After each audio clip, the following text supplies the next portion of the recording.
অনেক পুরনো দিনের কথা। এক গ্রামে আকরাম খান নামের এক লোক বাস করতেন। তার প্রথম স্ত্রীর ইন্তেকাল হয়ে গিয়েছিল এবং রেখে গিয়েছিলেন দুটি ফুটফুটে মেয়ে। পরিস্থিতি বাধ্যবাধকতায় আকরাম খানকে দ্বিতীয় বিয়ে করতে হলো, আর তিনি তার দুই মেয়েকে সৎমায়ের কাছে রেখে ব্যবসার কাজে শহরের উদ্দেশ্যে রওনা দিলেন। আজ দীর্ঘ ৩ বছর পর আকরাম খান তার গ্রামে ফিরে আসছেন। ঘরের ভেতরে সৎমা দুই মেয়েকে সামনে ডাকল এবং কড়া গলায় বলল, শোনো, তোমরা দুজনেই কান খুলে আমার কথা শুনে নাও। আজ তোমাদের আব্বাজান বাড়ি ফিরছেন। তার আসার আগেই ঘরের সমস্ত কাজ শেষ হওয়া চাই। বুঝতে পেরেছ? যদি কোনো কাজ অসম্পূর্ণ থাকে না, তাহলে এর ফল খুব খারাপ হবে। পরে কিন্তু আমার কাছে কোনো অভিযোগ করতে পারবে না। জানোই তো আমার মেজাজ, যখন আমার রাগ ওঠে আমি কারোর কথা শুনি না। দুই বোন ভয়ে মাথা নিচু করে রইল। বড় মেয়েটি সাহস করে বলল, জি, ঠিক আছে, আমরা দুজন মিলে সব কাজ গুছিয়ে রাখব। শুধু একটা অনুরোধ, আজ আমাদের মারবেন না, আর খেতেও কিছু দিন। কাল থেকে আমরা দুজন শুধু শুকনো রুটি খেয়ে আছি। সৎ মা চোখ বাঁকা করে বলল, আজ সন্ধ্যায় খাবার পেয়ে যাবি, কিন্তু মনে রাখিস, এসব কথা যেন তোদের আব্বাজানকে না বলিস, নইলে একদিনও আর এই বাড়িতে থাকতে দেব না। খুব ভালো করেই চিনিস তোরা আমাকে। ঠিক তখনই বাইরে থেকে টাঙা গাড়ির আওয়াজ এলো। সৎমা দৌড়ে বাইরে গেল। দীর্ঘ ৩ বছর পর আকরাম খান বাড়ি ফিরেছেন। আরে, কেমন আছো তুমি? আর আমার মেয়েরা কেমন আছে? তাদের তো দেখতে পাচ্ছি না। সৎমা মুখ বাঁকিয়ে বলল, তো আবারে বাবা, এসেই নিজের মেয়েদের কথা মনে পড়ে গেল আপনার? আমার তো একটুও পরোয়া নেই আপনার। আমি তো দিনরাত ঘরের কাজ করে এই বাড়ির চাকরানি হয়ে গেছি। এই বাড়িতে আমার একটা স্বামী ছিল, সেও এসেই আমার কাছে মেয়েদের খোঁজ নিচ্ছে। আমার তো অবস্থা খুব খারাপ। আপনার মেয়েদের আবার কি হবে? একদম ঠিকঠাক আছে। আকরাম খান সান্ত্বনা দিয়ে বললেন, আরে না না, এমন কথা কেন ভাবছ? বাড়িতে ওরাও তো আছে, তাই ওদের কথা জিজ্ঞেস করা তো স্বাভাবিক, তাই না? হ্যাঁ, সব জানি আমি। আচ্ছা বাদ দিন, আপনার মেয়েরা তো সারাদিন খেলতে বেরিয়ে যায়, আর মুখের ভাষা তো তবা তবা। আপনার বড় মেয়ে তো আমাকে কথাই বলতে দেয় না। এত বড় মুখ তার, আর এত বেয়াদব, কি আর বলবো। এ কথা শুনে আকরাম খানের কপালে ভাঁজ পড়ল। কি বললে তুমি? আমার মেয়েরা বেয়াদব হয়ে যাচ্ছে? এসব কোথা থেকে শিখল? কে ওদের এত মাথায় তুলেছে? বাড়িতে এসব কি চলছে? আজই আমি ওদের জিজ্ঞেস করব। জবাব দিয়েই তবে ছাড় পাবে। আমি এ ধরনের আচরণ কোনোভাবেই মেনে নেব না। হ্যাঁ হ্যাঁ, আপনি নিজেই জিজ্ঞেস করে নেবেন। আমি তো কিছু জিজ্ঞেস করলেই মিথ্যে কথা বলে। কে জানে কোথা থেকে এত মিথ্যে বলার অভ্যেস হয়ে গেছে ওদের। আর তো আর এখন আপনার কাছে আর কি লুকাবো? ওরা তো বাড়ি থেকে চুরিও করতে শুরু করেছে। সব খবর শুনে আকরাম খানের পা থেমে গেল। কি চুরি? এসব কি শুনছি আমি? তুমি আমার মেয়েদের ঠিকমতো দেখাশোনা করনি? আমি তো ওদের তোমার কাছেই রেখে গিয়েছিলাম। আরে কি বলছেন আপনি? ওরা তো আমাকে মা বলেই মনে করে না। কিছু জিজ্ঞেস করলে যে কোথায় যাচ্ছিস তোরা, জবাব পর্যন্ত দেয় না। আর আপনি দেখবেন, যখন আপনি ওদের এসব কাজের কথা জিজ্ঞেস করবেন, তখন দেখবেন আমাকেই মিথ্যেবাদী বানাবে, আর বাড়ির সবার কথায় আমারই মুখ কালো হবে। আর যখন আমি ওদের মেরে বা বকা দিয়ে এসব খারাপ কাজ ছাড়তে বলি, তখন গায়ের লোক বলে যে সৎমা নাকি ওদের উপর জুলুম করে। এখন আপনিই বলুন, আমি কি করব? আকরাম খান রাগে হাত নাড়লেন। বাস বাস, তোমাকে আর কিচ্ছু করতে হবে না। এখন যা করার আমি নিজেই করব। আসতে দাও ওদের। ওদিকে দুই বোন জঙ্গলে তাদের গরু চড়াচ্ছিল। তখন বড় বোন ছোট বোনকে বলল, সাফিয়া, অনেক সন্ধে হয়ে গেছে, এবার আমাদের বাড়ি ফেরা উচিত। আব্বা যেন নিশ্চয়ই পৌঁছে গেছেন। আমি ঘাসও কেটে নিয়েছি। আম্মুকেও বলেছিলাম যে আজ গরু চড়াতে আমাদের জঙ্গলে পাঠিও না, কিন্তু সে কি আর আমাদের কথা শোনে? ছোট বোন সাফিয়া চিন্তিত গলায় জিজ্ঞেস করল, আপা, আমাদের আব্বাজানও কি আমাদের সাথে ঠিক তেমনই ব্যবহার করবেন, যেমনটা আমাদের সৎমা করে?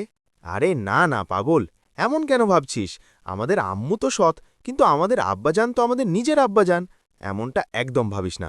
হ্যাঁ আপা, সে কথা তো ঠিক, কিন্তু আমি শুনেছি যদি আম্মু মারা যায় আর আব্বাজান দ্বিতীয় বিয়ে করে সৎমাকে বাড়িতে নিয়ে আসেন, তাহলে আব্বাজানও নাকি সৎ হয়ে যান। না না, আমাদের সাথে এমন হবে না। বিশ্বাস কর, আজ আমাদের আব্বাজান আমাদের দেখে খুব খুশি হবেন, তুই দেখিস। কিন্তু সত্যি বলতে কি, ছোট বোন সাফিয়া বড় বোনের চেয়ে বেশি বুদ্ধিমতী আর চালাক ছিল। দুই বোন তাদের গরু নিয়ে এবার বাড়ির দিকে রওনা হল। এদিকে আকরাম খান অস্থির হয়ে পায়চারি করছিলেন। আসতে দাও দুজনকে, আমি নিজে গিয়ে ওদের কান ধরে টেনে আনব। কোথায় মুখ কালো করে ঘুরে বেড়াচ্ছে, এখনও বাড়ি পৌঁছয়নি। একদম বাড়াবাড়ি হয়ে গেছে। আসতে দাও, আজ আমি একটা একটা করে সব হিসেব বুঝে নেব। আজই আমার শেষ সিদ্ধান্ত। আর এসব পামাশা বা দায়িত্বহীনতা এই বাড়িতে একদম চলবে না, কিছুতেই না। এর মধ্যেই দুই বোন গরু নিয়ে বাড়িতে পৌঁছল। আকরাম খান তাদের দেখেই রাগে ফেটে পড়লেন। কোথায় ছিলে তোমরা দুজন? ৩ বছর পর আজ আমি এই বাড়িতে পা রাখলাম, আর এখানে এসে দেখছি তোমরা বাড়িতেই নেই। এই শিষ্টাচার শিখেছ? বাপ ফিরেছে আর তোমাদের কোনো খবরই নেই। আজ তো সব সীমা ছাড়িয়ে গেছে, এখন এসেই তোমাদের সব কীর্তিকলাপের হিসেব নিতে হবে। বড় মেয়েটি ভয় পেতে পেতে বলল, আব্বাজান, আমরা তো আম্মুর কথাতেই গরু চড়াতে জঙ্গলে গিয়েছিলাম, তা না হলে আমরা তো কখনোই বাড়ির বাইরে যাই না। তাহলে তোমাদের আম্মু আমাকে এই কথা কেন বলল না? সৎমা সাথে সাথে বলে উঠল, তওবা তওবা, কত বড় মিথ্যাবাদী এই মেয়েরা, তওবা তওবা। আমি আপনাকে আগেই বলেছিলাম যে বাগির কাছেই এত ঘাস আছে, আর এরা অযথাই গরু নিয়ে জঙ্গলে চলে গেছে। আজকাল তো আমি প্রতিদিনই নিজে গরু চড়াতে যাই, কিন্তু আজ আপনাকে দেখানোর জন্য এরা গরু নিয়ে জঙ্গলে চলে গেছে। আব্বাজান, আম্মু মিথ্যা বলছে। ছোট মেয়ে সাফিয়া কাকুতি মিনতি করে বলল, আম্মু, আপনি এমন কেন বলছেন? আব্বাজানকে সত্যিটা বলে দিন না। আমরা তো আজ পর্যন্ত আম্মুর অনুমতি ছাড়া ঘরের বাইরে পাও রাখিনি, তাহলে আপনি এমন কেন বলছেন আম্মু? আকরাম খান কড়াভাবে হাত তুললেন। থামো, চুপ করো তোমরা সবাই। এখন যা সিদ্ধান্ত নেওয়ার আমি নিজেই নেব। তোমরা দুজন এখন নিজেদের ঘরে যাও এবং সকালে তৈরি থেকো। আমি আমার মেয়েদের ঘুরতে নিয়ে যাব, আর কাল আমরা তোমাদের ফুপির বাড়িতে যাব, ঠিক আছে? কি সত্যি আব্বাজান? আব্বাজান, আপনি কত ভালো। এ কথা শুনে আয়েশা আর সাফিয়া দুই বোনই খুব খুশি হয়ে গেল এবং সকালের জন্য অপেক্ষা করতে লাগল। এদিকে সৎমা চিন্তায় বসে নিজে নিজেই ফিসফিস করতে লাগল। মনে হচ্ছে আমার স্বামীর আমার ওপর সন্দেহ হয়েছে, আর তার ওপরেই মশাগুলো কিছু ভাবতেই দিচ্ছে না। আরে কিছু তো ভাবো, সকালে ওঠার আগে কিছু একটা তো ভাবতে হবে। তার এই ভয় ছিল যে তার স্বামী হয়তো আর তার কথায় বিশ্বাস করছে না, সেজন্যই তো সে মেয়েদের ঘুরতে নিয়ে যাচ্ছে। এই চিন্তাতেই সে সারা রাত ঘুমোতে পারল না, আর যেমনই সকাল হলো দুই বোন তৈরি হয়ে তাদের বাবার কাছে চলে গেল। অন্যদিকে সারা রাত না ঘুমোতে পারার কারণে ভোরবেলা সৎমায়ের চোখ লেগে এলো, যার ফলে সে টেরই পেল না কখন তার স্বামী মেয়েদের নিয়ে বাড়ি থেকে বেরিয়ে গেছে। আব্বাজান, আমরা দুজন ফুপির বাড়ি যাওয়ার জন্য একদম তৈরি, আমরা আম্মুকে বলে আসি। না না, তোমাদের আম্মু ঘুমাচ্ছে, তাকে এখন জাগানো ঠিক হবে না। চলো, আমি তোমাদের জন্য শহর থেকে কিছু কাপড় এনেছিলাম, সেগুলোও সাথে নিয়ে নি। তোমরা ফুপির বাড়িতে কিছুদিন থাকলে কাজে লাগবে। ঠিক আছে আব্বাজান, এটাই ভালো হবে। চলুন, আপনিও আমাদের সাথে ফুপির বাড়িতে থাকবেন তো? আমিও তোমাদের সাথে ফুপির বাড়িতে কিছুদিন থাকব। চলো, অনেক কথা হয়ে গেছে, দেরি হয়ে গেলে আমরা সেখানে পৌঁছতে পারব না। এ কথা বলে আকরাম খান মেয়েদের নিয়ে বাড়ি থেকে বেরিয়ে পড়লেন। কে জানে আকরাম খানের মনে কি চলছিল। হাঁটতে হাঁটতে তারা বাড়ি থেকে অনেক দূরে চলে গেল, একেবারে জঙ্গলের রাস্তায়। আব্বাজান, আমরা কোথায় যাচ্ছি? এদিকে তো ফুপির বাড়িও নেই। আমরা তো বাড়ি থেকে অনেক দূরে চলে এসেছি। আমার খুব ভয় করছে। আমরা আসলে যাচ্ছি কোথায়? হারে বোকা মেয়ে, যখন তোমাদের বাবা তোমাদের সাথে আছে তখন ভয়ের কি আছে? তোমরা দুজন দাঁড়াও। আকরাম খান চারপাশে নজর বুলিয়ে বললেন, একটা কাজ করো, এই চারপাশে দেখো, এখানে কত কুলের ঝোপ আছে, আর দেখো কত কুল ধরে আছে গাছগুলোতে।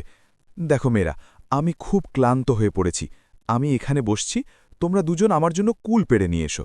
যতক্ষণ না আমি নিজে ডাকছি তোমরা কুল পারতে থেকো, ঠিক আছে? সাফিয়া সন্দেহের সুরে বলল, কিন্তু আব্বাজান, প্রায় সন্ধে হয়ে এলো। আমরা যদি এখানে আরও কিছুক্ষণ থাকি তবে রাত হয়ে যাবে, আর আমরা জঙ্গলে পথ হারিয়ে ফেলব। আরে না না, আমরা প্রায় পৌঁছে গেছি, আর একটু সময় লাগবে। তোমরা দুজন যাও, গিয়ে কুল পেড়ে আনো। আমি এই গাছের নিচে বসে তোমাদের জন্য অপেক্ষা করছি। আমি ডাকলে কাছে চলে এসো। বাবার কথা মেনে দুই মেয়ে কুল পারতে পারতে এগিয়ে গেল। সাফিয়ার একটু সন্দেহ তো হচ্ছিলই, কিন্তু তবুও আব্বাজানের কথায় সে চুপ করে রইল। অন্যদিকে তাদের বাবা মেয়েরা চলে যেতেই হাতের লাঠিটা মাটিতে পুঁতে দিলেন, আর নিজের টুপিটা তার ওপর পরিয়ে দিলেন। তারপর তিনি এদিক ওদিক তাকাতে লাগলেন। তখনই তার নজর পড়ল একটা বানরের দিকে। আরে আরে, এ তো দারুণ উপায়, এই বানরটাই এখন আমার কাজ করে দেবে। তবে একে তো একটু লোভ দেখাতে হবে। কিসের লোভ দিয়ে একে? হ্যাঁ, বানরের প্রিয় খাবার কলা, এটাই কাজে আসবে। আকরাম খান নিজের টুপিটায় বানরকে বসালেন, আর তাকে কলা খেতে দিয়ে নিজে বাড়ির দিকে হাঁটা ধরলেন। বানরটি একটি করে কলা খাচ্ছে আর আওয়াজ করছে, কুল পাড়ো মেয়েরা বাপ দাঁড়িয়ে আছে, কুল পাড়ো মেয়েরা বাপ দাঁড়িয়ে আছে। আয়শা বলল, দেখ সাফিয়া, আব্বাজানের আওয়াজ আসছে, তিনি আমাদের আরও কুল পাড়তে বলছেন। চলো, যতক্ষণ আব্বাজান বলছেন আমরা ততক্ষণ কুল পাড়তে থাকি। দুই বোন অনেকক্ষণ ধরে কুল পাড়তে লাগল, আর এদিকে বানরটিও আওয়াজ দিতে থাকল। যখন বানরটি শেষ কলাটি খেয়ে ফেলল, আর একটা কলা নিচে পড়ে গেল, বানর একদম চুপ হয়ে গেল। এবার মেয়েরা খেয়াল করল যে আব্বাজানের আওয়াজ আসা বন্ধ হয়ে গেছে। শোন সাফিয়া, আব্বাজানের আওয়াজ আসা বন্ধ হয়ে গেছে। মনে হচ্ছে তিনি আমাদের ফিরে ডাকতে চাইছেন। চলো এবার আব্বাজানের কাছে যাই, অনেক দেরি হয়ে গেছে। হ্যাঁ, অনেক দেরি হয়ে গেছে, এবার তো রাত নামবে। চলো চলো ফিরে যাই। দুই বোন দৌড়ে সেই জায়গায় পৌঁছালো যেখানে গাছের নিচে তাদের বাবা বিশ্রাম নিচ্ছিলেন। সেখানে গিয়ে তারা দেখল তাদের বাবার জায়গায় একটা বানর বসে আছে। বানরকে বলতে দেখে তারা পুরো ব্যাপারটা বুঝে গেল। কুল পাড়ো মেয়েরা, বাপ দাঁড়িয়ে আছে। সাফিয়ার চোখে পানি চলে এলো।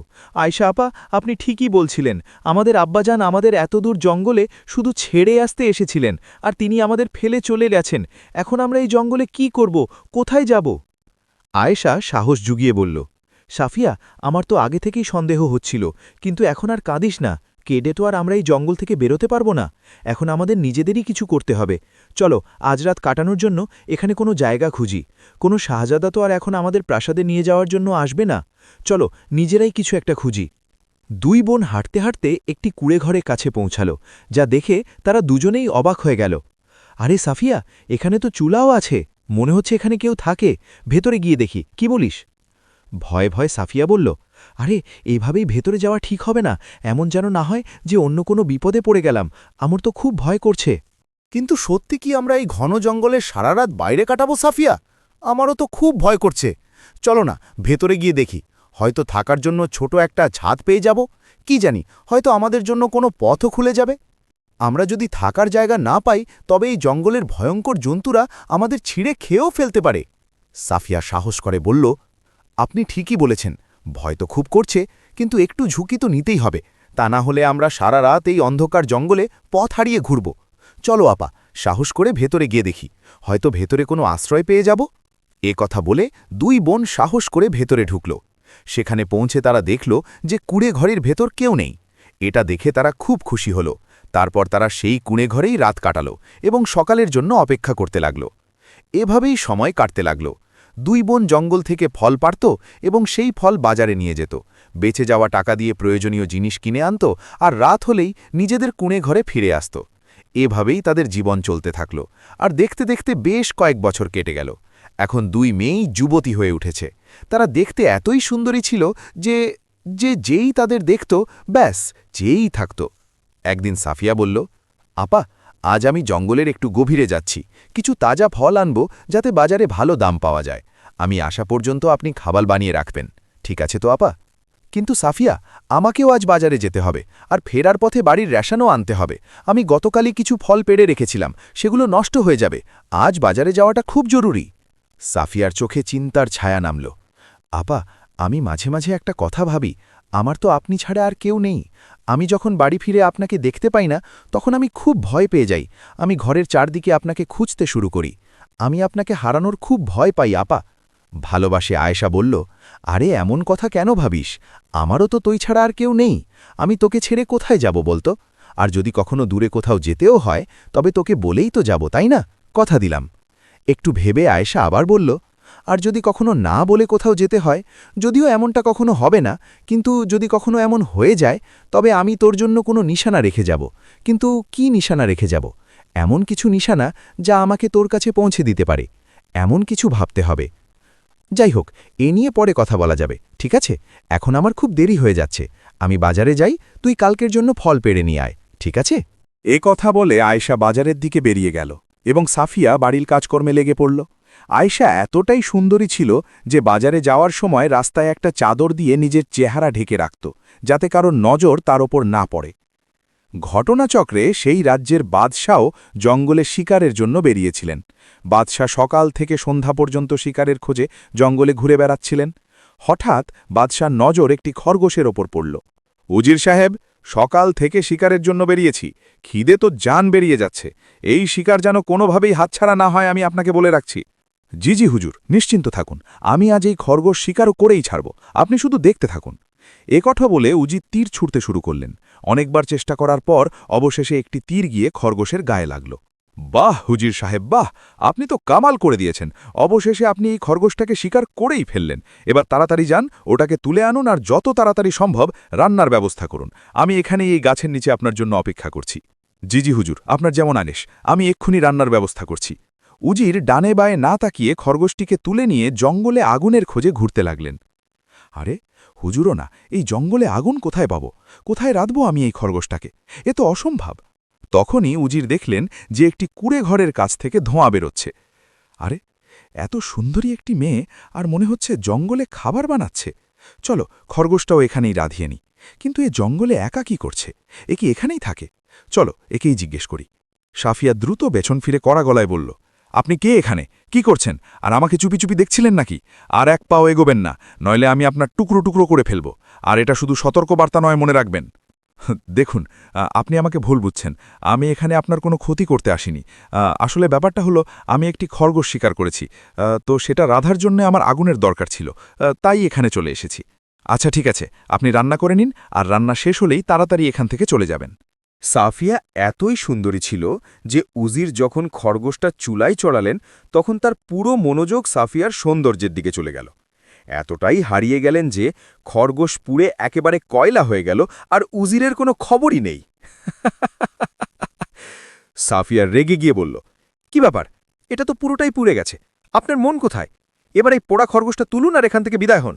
উজির ঘাবড়ে গেলেন। হায় হায়, এ কি হয়ে গেল? বাদশাহ সালামত তো আজ আমাকে মেরেই ফেলবেন। দেখুন, এখান থেকে যান। আপনি নিশ্চয়ই ইচ্ছে করে নিজের খরগোশ পুড়িয়েছেন যাতে আমি আপনাকে কিছু খেতে দিই আর এখানে থেকে যেতে বলি। কিন্তু এমনটা হবে না। আপনি এখান থেকে যান, নইলে আমি আমার কুড়ুল নিয়ে আসব। এসব দেখে উজির বাদশার ভয়ে কাঁপতে লাগলেন। এদিকে বাদশাহ সালামতও খরগোশের অপেক্ষায় ছিলেন।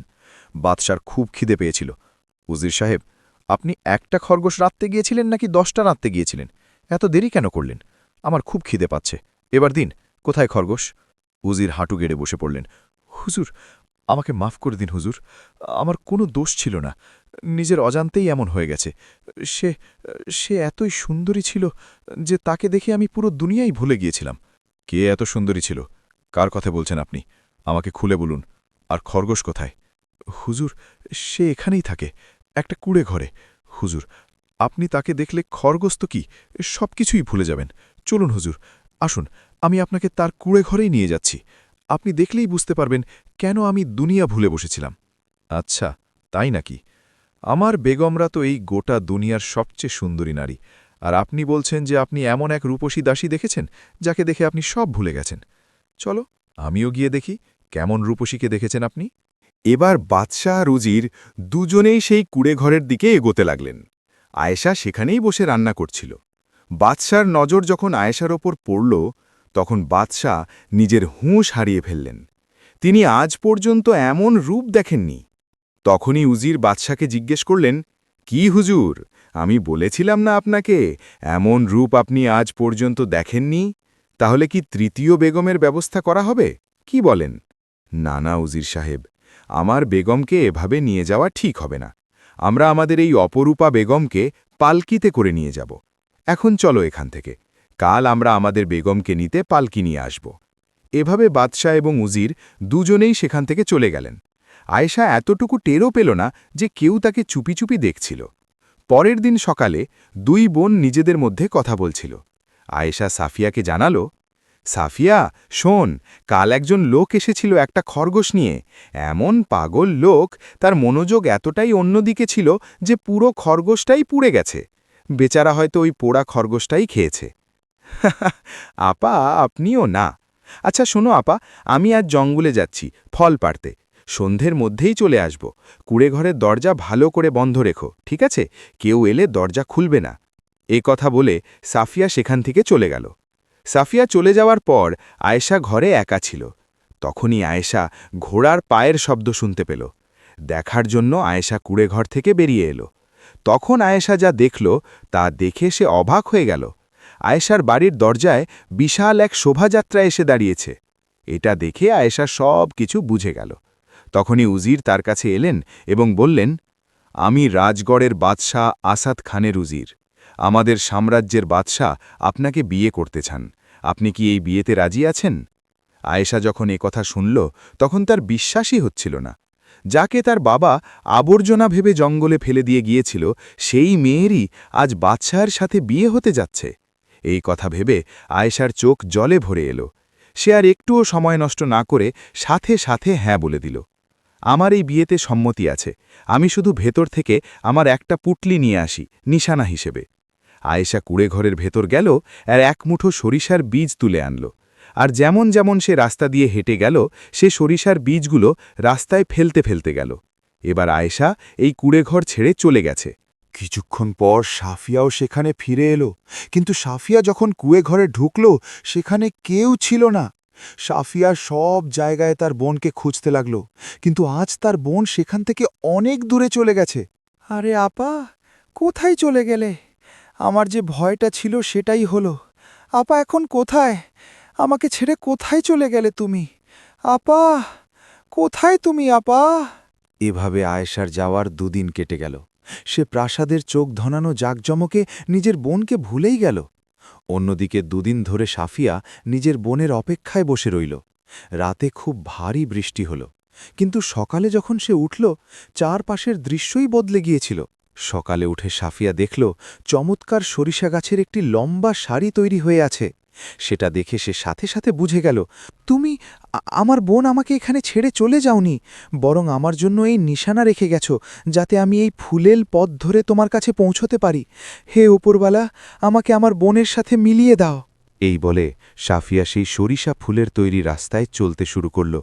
চলতে চলতে সে অনেক দূর চলে এলো। তখন সে দেখল যে এই রাস্তাটি এক বাদশাহার রাজপ্রাসাদের দিকেই চলে গেছে।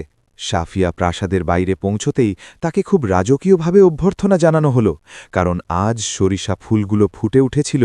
সেগুলোকে দেখেই আয়েশা আগেই বুঝে গিয়েছিল যে তার বোন আজ নিশ্চয়ই আসবে। আয়েশা নিজের বোনকে দেখে আনন্দে কেঁদে ফেলল। তারপর সে আনন্দের সাথে নিজের বোনের বিয়ে সেই উজিরের সাথে দিয়ে দিল। তারপর 2 বোন খুশিতে প্রাসাদে বাস করতে লাগল। যে 2 বোনকে একসময় আবর্জনা ভেবে জঙ্গলে ফেলে দেওয়া হয়েছিল, আজ সেই 2 বোনই রাজপ্রাসাদের রানী হয়ে জীবন কাটাতে লাগল।